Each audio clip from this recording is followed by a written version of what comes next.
huge. Thank you so much for presenting this film. Congratulations. Malayala cinema പ്രേമികൾ ഒന്നടങ്കം കാത്തിരുന്ന ചിത്രങ്ങളൊന്നായിരുന്നു ആശാൻ എന്ന് പറയുന്ന സിനിമ. ഇന്ദ്രൻസ് കേന്ദ്ര കഥാപാത്രമെത്തുന്ന ചിത്രം ജോൺ പോൾ ജോർജാണ് ഡയറക്റ്റ് ചെയ്തിരിക്കുന്നത്. ഗപ്പി, അമ്പിളി തുടങ്ങിയ 2 ചിത്രങ്ങൾ കൊണ്ട് മാത്രം ഇതിനോടെ തന്നെ പ്രേക്ഷകർക്കിടയിൽ വലിയൊരു പ്രേക്ഷക പിന്തുണ നേടിയെടുക്കാൻ സാധിച്ചൊരു നടനാണ്, ഒരു സംവിധായകനായിരുന്നു ജോൺ പോൾ ജോർജ് എന്ന് പറയുന്ന ഡയറക്ടർ. ഇപ്പോൾ അദ്ദേഹത്തിൻ്റെ ഏറ്റവും ലേറ്റസ്റ്റ് ആയിട്ടുള്ള ആശാൻ എന്ന് പറയുന്ന സിനിമ തിയേറ്ററിലെത്തിയ ഗംഭീര അഭിപ്രായങ്ങൾ സ്വന്തമാക്കുന്ന ഒരു കാഴ്ചയാണ് കാണാൻ സാധിക്കുന്നത്. സെലിബ്രിറ്റികളടക്കം ചിത്രത്തിനെക്കുറിച്ച് നിരവധി ആൾക്കാർ വളരെ പോസിറ്റീവായിട്ടുള്ള ചിത്രം കണ്ടതിന് ശേഷമുള്ള റിവ്യൂകൾ പറയുന്ന കാഴ്ച നമ്മൾ കാണാണ്. എസ്തർ പോലും ചിത്രത്തിനെക്കുറിച്ച് പറഞ്ഞ വാക്കുകൾ ഇതിനോട് തന്നെ സോഷ്യൽ മീഡിയ ട്രെൻഡിങ് ആയിട്ട് മാറിക്കൊണ്ടിരിക്കുകയാണ്.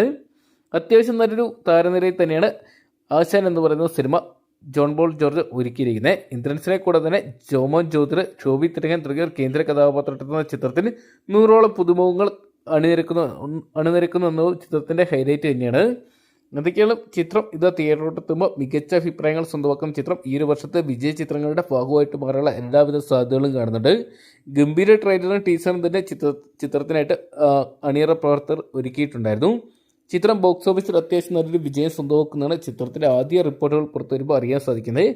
ഇതൊക്കെയാണ് മലയാള സിനിമ കണ്ട മികച്ച ഒരു ഫീൽ ഗുഡ് എൻ്റർടൈനറായിട്ട് ചിത്രം മാറട്ടെ. ഒരുപക്ഷെ ഗപ്പി അല്ലെങ്കിൽ അമ്പിളി പോലെ തന്നെ പ്രേക്ഷകർ എന്ന് മനസ്സിൽ നെഞ്ചിൽ ഓർത്തിരിക്കാൻ പറ്റുന്നൊരു കഥാപാത്രമായിട്ട് തന്നെ ആശാൻ എന്ന് പറയുന്ന കഥാപാത്രം നമ്മൾക്കുള്ളിലാൻ തന്നെ മാറുമെന്ന് തന്നെ പ്രതീക്ഷിക്കാം, കാത്തിരിക്കാം. ആശാൻ എന്ന് പറയുന്ന സിനിമ തിയേറ്ററിൽ എത്രത്തോളം വലിയ വിജയങ്ങൾ തന്നെ സ്വന്തമാക്കുന്നറിയാൻ വേണ്ടി. അപ്പോൾ ആശാൻ എന്ന് പറയുന്ന ഇന്ദ്രൻസ് ചിത്രം നിങ്ങൾ എത്ര പേരാണ് ഇതിനോട് തന്നെ കാണാൻ വേണ്ടി കാത്തിരിക്കുന്ന കമൻറ്റ് ബോക്സിൽ പങ്കുവെക്കുക. അവിടെ തന്നെ നിങ്ങൾ ഇതിനോട് തന്നെ ഈ ഒരു സിനിമ കണ്ടിട്ടുണ്ടെങ്കിൽ സിനിമയെക്കുറിച്ചുള്ള നിങ്ങളുടെ വലിയ അഭിപ്രായങ്ങൾ കൂടി കമൻറ്റ് ബോക്സിൽ പങ്കുവെക്കുക. വീഡിയോ ഇഷ്ടപ്പെട്ടെങ്കിൽ ലൈക്ക് ചെയ്യാനും ഷെയർ ചെയ്യാനും ചാനൽ സബ്സ്ക്രൈബ് ചെയ്യാനും മറക്കണ്ട.